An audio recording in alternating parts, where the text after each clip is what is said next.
पे करना है तुमको वार, झुकना नहीं चुनना है सही सरकार। नारी का सम्मान, युवाओं को रोजगार, जगमग करना है यूपी इस बार। बोलता है यूपी, अरे बोलता है यूपी, राज दिल खोलता है यूपी। नमस्कार, मैं हूं त्रिदीप रमण। बोलता है यूपी में आपका बहुत बहुत स्वागत है। एक ऐसे प्रोग्राम में जो जिद है सच दिखाने की, साथ ही यूपी की सबसे बड़ी चुनावी महायात्रा का आगाज भी है। गोली बारूद, आग बम, नारे, बाजी आतिश की शहर में गर्म है, बंद खोलो कि आज सब बंद है। फिजा में आतिशे बारूद की गंध घुलती जाती है। इस चुनावी माहौल में सियासी पेचोखम जब जुगनू की तरह चमकते हैं तो याद आती है 1857 की वो पहली क्रांति, जिसकी चिंगारी मेरठ की सी धरती से उठी थी और यहीं गूंजा था दिल्ली चलो का नारा पहली बार, जिसने मंगल पांडे को ब्रितानी हुकूमत के ताबीर पर पहली कील ठोकने के लिए उकसाया था। आज हम उसी मेरठ की धरती की चुनावी महायात्रा पर निकले हैं, जिसकी गिनती भारत के सबसे तेजी से विकसित हो रहे 14 शहरों में होती है। मुसलसल ये जिक्र बना रहे कि यूपी बोलता है, एक जिद है सच दिखाने की। यूपी में 7 चरणों में विधानसभा चुनाव की घोषणा के बाद क्या यहां सत्ता परिवर्तन होगा? इस पर कयासों के बाजार गर्म है। 10 मार्च पर सबकी निगाहें टिकी है कि प्रदेश में किसकी सरकार बनेगी। 15,02,84,005 मतदाता अपने मत का प्रयोग कर यूपी में किसे मुख्यमंत्री बनाते हैं, इस प्रश्न का जवाब फिलहाल भविष्य के गर्भ में कैद है। इस बार 52 लाख नए वोटर्स अपने मत का पहली बार प्रयोग करेंगे, जिनमें 23,92,258 पुरुष, 28,86,988 महिलाएं और 1,635 ट्रांसजेंडर्स हैं। इन पहली बार के वोटर्स पर तमाम दलों की निगाहें टिकी है। आज हम मेरठ की विधानसभा सीटों की पड़ताल करते हैं कि यहाँ चुनावी मुद्दे वास्तव में क्या हैं, बदलाव की बयार क्या यहाँ वाकई सुनाई दे रही है, जनता अपने विधायक से चाहती क्या है। यूपी बोलता है में आइए आपको सबसे पहले ले चलते हैं मेरठ।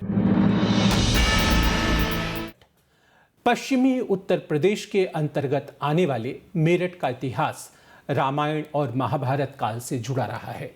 रामायण काल यानी त्रेता युग में यह रावण की ससुराल यानी मंदोदरी का मायका रहा है। इसलिए दशहरा के समय यहाँ केवल राम की नहीं, रावण की भी पूजा होती है। महाभारत में यानी द्वापर युग में जिस हस्तिनापुर राजधानी का जिक्र हम करते हैं वो मेरठ में ही स्थित है। हस्तिनापुर के अवशेष के रूप में पांडव टीला मौजूद है। मेरठ को शौर्य की धरती के साथ खेल और एजुकेशन का हब भी माना जाता है। यहाँ औघड़नाथ मंदिर, चंडी देवी मंदिर, बाले मियाँ और शाह पीर साहब की मज़ार भी मौजूद है। होली के 2 सप्ताह बाद शुरू होने वाला ऐतिहासिक नौचंदी मेला पूरे भारत में मशहूर है। 1857 में हुई क्रांति की गवाह बनी मेरठ की धरती अपने में अनोखा इतिहास समेटे है। हिंदुस्तान लीवर का पहला कारखाना भी मेरठ में लगा था। सरकारी और निजी 10 औद्योगिक क्षेत्र यहाँ से संचालित होते हैं, जहाँ सुई से लेकर जहाजों के पंख तक बनते हैं। चुनाव की घोषणा से पूर्व प्रधानमंत्री नरेंद्र मोदी ने यहाँ 700 करोड़ रुपयों से बनने वाली पहली ध्यानचंद स्पोर्ट्स यूनिवर्सिटी का भी शिलान्यास किया था। अब हम मेरठ लोकसभा के अंतर्गत आने वाली किठौर विधानसभा की बात करेंगे। किठौर आम के उत्पादन के लिए दुनिया भर में मशहूर है। इस सीट पर 23 साल बाद 2017 में भाजपा के सतपीर त्यागी ने कमल खिलाया था। उन्होंने 10,000 वोटों के अंतर से 3 बार के विधायक रहे सपा के दिग्गज नेता शाहिद मंजूर को शिकस्त दी थी। कभी यहाँ कांग्रेस का दबदबा होता था, लेकिन अब यहाँ सपा और भाजपा की तूती बोलती है। बसपा यहाँ थोड़ी फीकी नजर आ रही है। कहीं कहीं राष्ट्रीय लोकदल भी नजर आ जाता है। इससे पहले लगातार 2002, 2007, 2012 में किठौर में समाजवादी पार्टी का दबदबा रहा है। 1993 में भाजपा ने जीत दर्ज की थी। किठौर में किसान आंदोलन का व्यापक असर दिखता है। स्वास्थ्य सुविधाओं का पूर्णता अभाव है। बेरोजगारी, कानून व्यवस्था और गन्ना किसानों की बकाया राशि प्रमुख चुनावी मुद्दे दिखते हैं। यहाँ विकास को मुख्य मुद्दा मान सकते हैं। गन्ना किसानों के लिए चीनी मिल की कमी, औद्योगिक क्षेत्र का विकास नहीं होने के कारण इस बार के चुनाव में यहाँ शिक्षा, स्वास्थ्य और रोजगार जैसे मुद्दे प्रभावी रहेंगे। अवैध हथियारों की तस्करी भी यहाँ की एक प्रमुख समस्या है। भाजपा विधायक सतपीर त्यागी का किसानों में विरोध इस कदर है कि जब वे अपनी विधानसभा के पसवाड़ा गांव में एक दौड़ प्रतियोगिता का उद्घाटन करने गए थे तो किसानों ने उन्हें काले झंडे दिखाकर वापस लौटने को मजबूर कर दिया था। करीब 3.5 लाख मतदाताओं वाली सीट पर लगभग 1 लाख मुस्लिम, 65,000 जाटव, 30,000 गुर्जर, 22,000 ठाकुर, 19,000 जाट, 19,000 ब्राह्मण, 17,000 प्रजापति और 16,000 त्यागी मतदाता हैं। मुसलमान वोटर भी निर्णायक भूमिका में हैं। भाजपा ने वर्तमान विधायक सतपीर त्यागी को पुनः मैदान में उतारा है। सपा ने पूर्व कैबिनेट मंत्री शाहिद मंजूर, बसपा ने कुशलपाल माबी उर्फ केपी माबी को मैदान में उतारा है और कांग्रेस ने बबीता गुज्जर को अपना उम्मीदवार बनाया है। इस बार किठौर में सपा की एडवांटेज दिख रही है। आइए अब बात करते हैं सरधना विधानसभा सीट की। महाभारत काल में कौरवों ने सरधना को अपनी राजधानी बनाया था। पिछले 40 सालों में यहाँ केवल राजपूत और जाटों का ही वर्चस्व रहा है। जाति और धर्म को लेकर अक्सर यहाँ तनाव देखने को मिलता है। सरधना की गिनती मेरठ जिले की सबसे हॉट सीट में होती है। भाजपा के फायर ब्रांड नेता संगीत सोम सरधना विधानसभा से लगातार दूसरी बार विधायक हैं। संगीत सोम ने सपा के अतुल प्रधान को पिछले चुनाव में लगभग 21,595 वोटों के अंतर से हराया था। भाजपा विधायक संगीत सोम जहां भड़काऊ भाषण देने के लिए जाने जाते हैं, वहीं वे मुजफ्फरनगर दंगे के आरोपी भी हैं और वोटों का ध्रुवीकरण कराने में वे माहिर माने जाते हैं। 2009 में सोम सपा की टिकट पर मुजफ्फरनगर से लोकसभा का चुनाव लड़े थे, पर जीत दर्ज न करा पाने पर सपा छोड़ भाजपा में शामिल हो गए। 2017 में चुनाव आयोग को दिए गए हलफनामे से पता चलता है कि कैसे संगीत सोम 8 सालों में 1.5 करोड़ रुपयों से 31 करोड़ की संपत्ति के मालिक बन गए, यानी उनकी संपत्ति में कोई 29 गुने का इजाफा हो गया। ये एक ऐसी सीट है जहां समाजवादी पार्टी कभी जीत दर्ज नहीं करा पाई। 2007 में बसपा के चंद्रवीर सिंह ने आरएलडी की तबस्सुम बेगम को हराया था। तब भाजपा यहां तीसरे नंबर पर थी। सरधना के 24 गांव ठाकुर बाहुल हैं। अनुमानित 4,50,000 मतदाता हैं। सांप्रदायिक ध्रुवीकरण के आधार पर यह सीट काफी संवेदनशील मानी जाती है। 104 गांव वाली सरधना में करीब 4,85,568 मतदाता हैं। जातीय समीकरण की बात करें तो इस सीट पर सबसे ज्यादा 70,000 ठाकुर, जाट 65,000, मुस्लिम 80,000, गुर्जर 36,000, दलित 60,000 और सैनी, प्रजापति, पाल, कश्यप को मिलाकर कोई 48,000 मतदाता हैं। सरधना में ही एशिया की सबसे बड़ी स्पोर्ट्स यूनिवर्सिटी का शिलान्यास प्रधानमंत्री के हाथों हुआ है। चुनावी मुद्दों की बात करें तो हरियाणा में आरक्षण के नाम पर वहां जो बवाल हुआ, खासकर जाटों के साथ जो कुछ हुआ, उससे जाट बिरादरी में यहां काफी गुस्सा देखा जा सकता है। वहीं भाजपा को किसानों की नाराजगी भी भारी पड़ रही है। सैनी समाज भी नाराज है। गन्ने की वाजिब कीमत, बकाये का भुगतान, बिजली बिल, स्वास्थ्य सुविधाएं यहां प्रमुख चुनावी मुद्दे हैं। संगीत सोम को भाजपा के अंदर जारी गुटबाजी का भी सामना करना पड़ रहा है। इसका उदाहरण जन विश्वास यात्रा के दौरान नजर आया, जब भाजपा जिलाध्यक्ष और संगीत सोम के बीच गांव वालों के सामने ही कहासुनी हो गई और सोम को भारी विरोध के चलते वापस लौटना पड़ा। भाजपा ने संगीत सोम को एक बार फिर से मैदान में उतारा है। बसपा ने संजीव कुमार धामा, कांग्रेस ने रईसुद्दीन और समाजवादी पार्टी ने अतुल प्रधान को अपना उम्मीदवार बनाया है। अतुल प्रधान को 2012 और 2017 में संगीत सोम के हाथों शिकस्त खानी पड़ी थी। इस बार सरधना में कांटे की टक्कर है, पर साइकिल उम्मीदों के फर्राटे भर रही है। अब बात करते हैं हस्तिनापुर विधानसभा सीट की। गंगा किनारे हस्तिनापुर पांडवों की राजधानी कहलाता था। जैन धर्म का भी तीर्थस्थल है।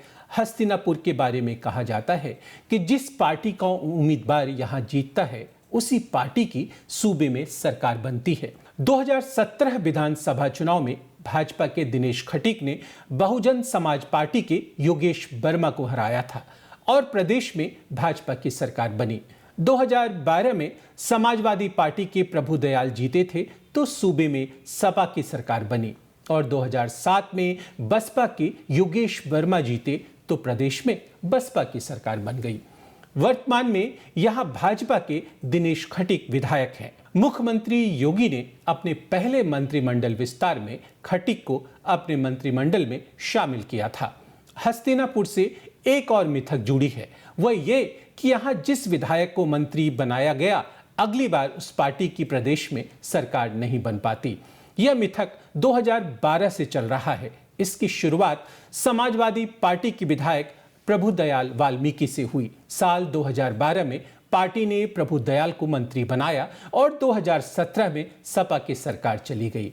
अब योगी ने दिनेश खटीक को मंत्री बनाया है तो देखना दिलचस्प रहेगा कि इस बार ये मिथक टूटता है या नहीं। हस्तिनापुर के लोगों को एक ही दर्द सालता है कि हस्तिनापुर को अब तक पर्यटक स्थल के रूप में विकसित नहीं किया जा सका है। विकास की बाढ़ जो होता, हस्तिनापुर की सबसे बड़ी समस्या बाढ़ की है। हस्तिनापुर का खादर क्षेत्र बाढ़ से प्रभावित हो जाता है। यहाँ बाढ़ के बाद महंगाई भी एक प्रमुख चुनावी मुद्दा है। सड़कें बदहाल है। यहाँ की जनता लॉकडाउन में बेरोजगारी का दंश अभी तक झेल रही है। जानवर तस्करों का गढ़ बन गया है हस्तिनापुर। हस्तिनापुर अनुसूचित जाति के लिए आरक्षित सीट है। 3,30,000 के लगभग मतदाता हैं। जातिगत समीकरणों को देखें तो 70,000 जाटव, 65,000 मुस्लिम, 75,000 गुर्जर, 30,000 जाट, 13,000 वाल्मीकि, 12,000 ब्राह्मण, 11,000 वैश्य और 12,000 सिख मतदाता हैं। हस्तिनापुर से भाजपा ने दिनेश खटीक को फिर से अपना उम्मीदवार बनाया है। समाजवादी पार्टी ने पूर्व विधायक योगेश वर्मा को टिकट दिया है। योगेश 2007 में बसपा के टिकट पर यहां से जीते थे। बसपा ने संजीव कुमार जाटव और कांग्रेस ने महिला उम्मीदवार अर्चना गौतम को अपना उम्मीदवार बनाया है। इस बार दिनेश खटीक को योगेश वर्मा से काफी कड़ी चुनौती मिल रही है। योगेश वर्मा की पत्नी सुनीता वर्मा मेरठ नगर की मेयर भी है। अब बात करते हैं सिवाल खास विधानसभा सीट की। 1974 में सिवाल खास विधानसभा सीट बनी और 2007 तक ये सीट आरक्षित थी। 2012 में यह परिसीमन के बाद अनारक्षित हो गई। चौधरी चरण सिंह और उनके पुत्र चौधरी अजीत सिंह की गढ़ रही सीट पर 6 विधानसभा चुनाव में कोई भी दल यहां से लगातार जीत दर्ज नहीं कर पाया है। 2017 के चुनाव में भाजपा के जितेंद्र पाल सिंह ने समाजवादी पार्टी के गुलाम मोहम्मद को 11,421 वोटों से हराया था और तीसरे नंबर पर राष्ट्रीय लोकदल के यशवीर सिंह रहे थे। सिवाल खास की जनता के लिए प्रमुख मुद्दे बेसहारा गौवंशों की वजह से फसलों का चौपट हो जाना है, पानी निकासी की उचित व्यवस्था नहीं होना, जल भराव यहाँ की एक बड़ी समस्या है। विधायक जी की पार्टी की सूबे में सरकार है, पर विधायक के गांव की सड़क ही जर्जर है। गुंडागर्दी पर नकेल भले लगी हो, पर पुलिस पर अवैध वसूली के आरोप लगते रहे हैं। कानून व्यवस्था एक बड़ा चुनावी मुद्दा है। साथ ही दलितों से अत्याचार में भी वृद्धि हुई है। क्षेत्र में हिंदू मुस्लिम तनाव भी देखा जा सकता है। बेरोजगारी चरम पर है। स्वास्थ्य सेवाओं का बुरा हाल है कि गंभीर बीमारी से जूझ रहे मरीजों को दिल्ली या नोएडा ले जाना पड़ता है। डॉक्टर की कमी से क्षेत्रवासी जूझ रहे हैं। करीब 3,37,000 मतदाताओं वाली विधानसभा सीट के कई गांव संवेदनशील हैं। जाट और गुर्जर मतदाता निर्णायक हैं। सिवाल खास के जातीय समीकरण को देखें तो करीब 90,000 जाट, 75,000 दलित, 45,000 त्यागी ब्राह्मण, 50,000 गुर्जर और 40,000 पिछड़े मतदाता हैं। आपको बता दें कि सिवाल खास एक ग्रामीण क्षेत्र है। भाजपा ने सिवाल खास से मौजूदा विधायक जितेंद्र सतवई का टिकट काटकर मनिंदर पाल सिंह पर अपना दांव लगाया है। सपा से गुलाम मोहम्मद, बसपा ने मुकर्रम अली उर्फ नन्हे खां और कांग्रेस ने जगदीश शर्मा को अपना उम्मीदवार बनाया है। सिवाल खास में रालोद उम्मीदवार सपा सिंबल पर चुनाव लड़ रहा है, जिससे रालोद कार्यकर्ताओं में काफी रोष है, जिससे रालोद नेता निराश दिख रहे हैं। गुलाम मोहम्मद आरएलडी के नेता हैं। सिवाल खास की जनता इस बार बदलाव चाहती है। ये भाजपा के लिए कोई अच्छी खबर नहीं है। आइए बात करते हैं मेरठ साउथ विधानसभा सीट की। मेरठ दक्षिण परिसीमन के बाद 2012 में अस्तित्व में आई है। अब तक यहां 2 बार चुनाव हुए और दोनों बार भाजपा का परचम यहां लहराया है। 2017 के विधानसभा चुनाव में भाजपा के डॉक्टर सोमेंद्र तोमर ने बसपा के हाजी याकूब को 35,000 वोटों से हराया था। भाजपा अपनी हैट्रिक के लिए हिंदुत्व और कानून व्यवस्था के मुद्दे पर चुनाव में उतरेगी। वहीं क्षेत्र की जनता के लिए कानून व्यवस्था, साफ सफाई, बिजली, रोजगार और चरमराती स्वास्थ्य व्यवस्था मुख्य चुनावी मुद्दे होंगे। मेरठ दक्षिण में कुल मतदाता लगभग 4,61,005 हैं। मेरठ दक्षिण का जातीय समीकरणों को देखें तो 1,40,000 मुस्लिम, 75,000 जाटव, 40,000 वैश्य, 40,000 ब्राह्मण, 40,000 गुर्जर, 28,000 जाट, 15,000 त्यागी, 17,000 प्रजापति, 14,000 वाल्मीकि, 13,000 सैनी, 12,000 गोस्वामी मतदाता हैं। मेरठ दक्षिण शहरी के साथ एक बड़ा ग्रामीण इलाका भी जुड़ा है। भाजपा से चुनावी मैदान में सोमेंद्र तोमर ताल ठोक रहे हैं। सपा ने आदिल चौधरी, बसपा ने कुंवर दिलशाद अली और कांग्रेस ने नफीस सैफी को अपना उम्मीदवार बनाया है। आदिल चौधरी 2012 में सपा के टिकट पर चुनाव लड़े थे, लेकिन हार गए थे। यह मुकाबला कड़ा है। भाजपा को अपने जातिगत समीकरणों पर भरोसा है और बसपा को अपने मुस्लिम प्रत्याशी से एडवांटेज मिलने की संभावना है। अब हम आ पहुंचे हैं मेरठ लोकसभा क्षेत्र की कमाऊ पूत माने जाने वाली मेरठ कैंट पर। आइए एक नजर डालते हैं। मेरठ कैंट देश की बड़ी छावनियों में एक है। यहाँ पर प्राचीन काली पलटन मंदिर और बिलेश्वर नाथ मंदिर अवस्थित है। कहा जाता है कि काली पलटन से ही 1857 में क्रांति की शुरुआत हुई थी। ऐसी मान्यता है कि बिल्वेश्वर नाथ मंदिर में रावण की पत्नी मंदोदरी ने रावण के लिए तप किया था। मेरठ कैंट सीट के इतिहास पर अगर नजर डालें तो इस सीट को भाजपा का गढ़ माना जाता है। 3 दशक से भाजपा का इस सीट पर कब्जा है। पहले सीट पर कांग्रेस का दबदबा हुआ करता था। 1985 के बाद कांग्रेस इस सीट पर वापसी नहीं कर पाई है।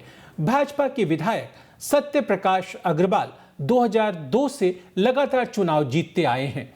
2017 में सत्य प्रकाश ने बसपा के सुनील बाधवा को हराया था। मेरठ कैंट को मेरठ की सबसे विकसित विधानसभाओं में माना जाता है। कानून व्यवस्था, रोजगार, बिजली, स्वच्छता इस बार यहां प्रमुख चुनावी मुद्दे हैं। मेरठ कैंट में करीब 4,20,419 मतदाता हैं। जातीय समीकरणों को देखें तो 70,000 वैश्य, 50,000 पंजाबी, 40,000 दलित, 25,000 मुस्लिम, 35,000 ब्राह्मण, 15,000 जाट, 17,000 सैनी, 35,000 गुर्जर मतदाता हैं। अपने मौजूदा विधायक की उम्र को देखते हुए भाजपा ने उनका टिकट काटकर अमित अग्रवाल को मैदान में उतारा है। राष्ट्रीय लोकदल से मनीषा अहलावत, बसपा से अमित शर्मा और कांग्रेस से अवनीश काजला मैदान में हैं।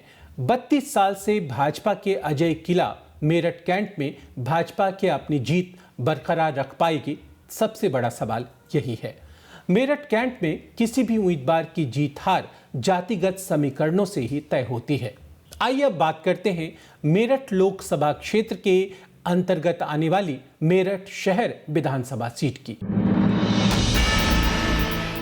मेरठ जिले में 7 विधानसभा सीटों में से मेरठ शहर इकलौती ऐसी सीट है जो समाजवादी पार्टी के खाते में 2017 के चुनाव में चली गई थी। बाकी 6 सीटों पर भाजपा का कब्जा रहा है। सपा के रफीक अंसारी ने मोदी लहर के बावजूद भाजपा के पूर्व प्रदेश अध्यक्ष और कद्दावर नेता और 4 बार के विधायक लक्ष्मीकांत वाजपेयी को यहां हरा दिया था। 2017 में बसपा के हिंदू उम्मीदवार उतारने से भाजपा को नुकसान उठाना पड़ा था। आपको बता दें कि भाजपा ने इस सीट को सी कैटेगरी में डाला है, जहां पार्टी प्रत्याशी के जीतने की उम्मीद न के बराबर है। सी कैटेगरी वह श्रेणी है जिस सीट पर 40% से ज्यादा मुस्लिम मतदाता हों और 10 से 12% यादव या दलित वोटर हों, तो भाजपा वहां साफ हो जाती है।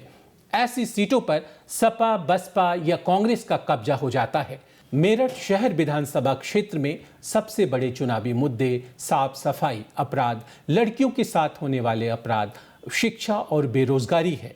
मेरठ शहर की तंगलियां अतिक्रमण से पूरे शहर में जाम की स्थिति हो जाती है। मेरठ शहर का कैंची लघु उद्योग दम तोड़ रहा है। यहाँ की कैंचियों ने देश विदेश में अपनी पहचान बना रखी थी। धार्मिक ध्रुवीकरण और जातिवाद इस बार के चुनाव के प्रमुख मुद्दे हैं। पेपर लीक की समस्या से युवा परेशान है, महंगाई के मार से लोग त्रस्त हैं। मेरठ शहर में कुल मतदाताओं की संख्या 3,77,099 है। 23,000 वोटर ट्रांसजेंडर हैं। इस सीट पर जातीय समीकरणों को देखें तो 1,30,000 मुस्लिम, 50,000 वैश्य, 41,000 जाटव, 20,000 गुर्जर और 35,000 ब्राह्मण मतदाता हैं। मुस्लिम वोटर चुनाव में निर्णायक भूमिका निभाते हैं। मेरठ शहर से सपा ने अपने वर्तमान विधायक रफीक अंसारी को फिर से उम्मीदवार बनाया है। वहीं भाजपा ने कमल दत्त शर्मा, बसपा ने मोहम्मद दिलशाद और कांग्रेस ने रंजन शर्मा को अपना प्रत्याशी बनाया है। सपा को अपनी सीट बचाने की मशक्कत करनी पड़ रही है और सपा की साइकिल पंचर करने के लिए बसपा बेताब है। भाजपा के चुनावी गणित के हिसाब से ब्राह्मण चेहरा इस सीट के मुफीद है। अब देखना है कि यहाँ साइकिल अपनी सवारी जारी रखती है या यहाँ कमल खिलता है। मेरठ के अंतर्गत आने वाली 7 सीटों की पड़ताल के बाद यह निष्कर्ष निकाला जा सकता है कि भले बेरोजगारी की दर में मेरठ 8.5% के हिसाब से देश में दूसरे नंबर पर हो, खेती के बाद गन्ना मिले रोजगार का प्रमुख जरिया हो, स्वास्थ्य सेवाएं बीमार पड़ी हो, क्षेत्र डॉक्टरों की कमी से जूझ रहा हो, झोला छाप डॉक्टरों की पौबारा हो। सरकार पर आरोप है कि वह मुस्लिम इलाकों की खोज खबर नहीं लेती। एक तरफा काम करने का उन पर क्षेत्रवासी आरोप लगाते रहे हैं। गन्ने की कीमतें, बकाया बिजली बिल जैसे अहम चुनावी मुद्दे पीछे रह जाते हैं। जब प्रदेश के मुख्यमंत्री बोलते हैं 80% बनाम 20%, भाजपा के नंबर 2 और केंद्रीय गृह मंत्री अमित शाह जब अपनी चुनावी सभाओं में कैराना से लोगों के पलायन का जिक्र अपने भाषणों में विशेष रूप से करते हों, तो लोकतंत्र की कैसी विडंबना है जब आज भी आजाद भारत में चुनाव विकास की डगर छोड़ सांप्रदायिक और जातीय ध्रुवीकरणों में सिमट आया है। ऐसे में मेरठ विश्वविद्यालय में लंबे समय तक प्राध्यापक रहे देश के जाने माने वीर रस के कवि डॉक्टर हरिओम पवार की कविता कई मौजूद सवाल उठाती है। जब डॉक्टर पवार साफ गोई से बयानी करते हैं, मेरा गीत चांद है ना चांदनी, ना किसी प्यार की है रागिनी, हंसी भी नहीं है माफ कीजिए, खुशी भी नहीं है माफ कीजिए, शब्द चित्र हूं मैं वर्तमान का, आईना हूं चोट के निशान का, मैं धधकते आज की जुबान हूं, मरते लोकतंत्र का बयान हूं। फिर होगी मुलाकात बोलता है यूपी के एक नए एपिसोड में। आपको ये प्रोग्राम कैसा लगा आप हमारे कमेंट बॉक्स में जाकर ये बता सकते हैं। आप हमें लाइक करें, हमारे चैनल को सब्सक्राइब करें। आज के लिए बस इतना ही। मैं त्रिदीप रमन आपसे अनुमति चाहता हूँ। नमस्कार। हमारी वीडियोस को देखने के बाद लाइक और सब्सक्राइब करना बिल्कुल ना भूलें।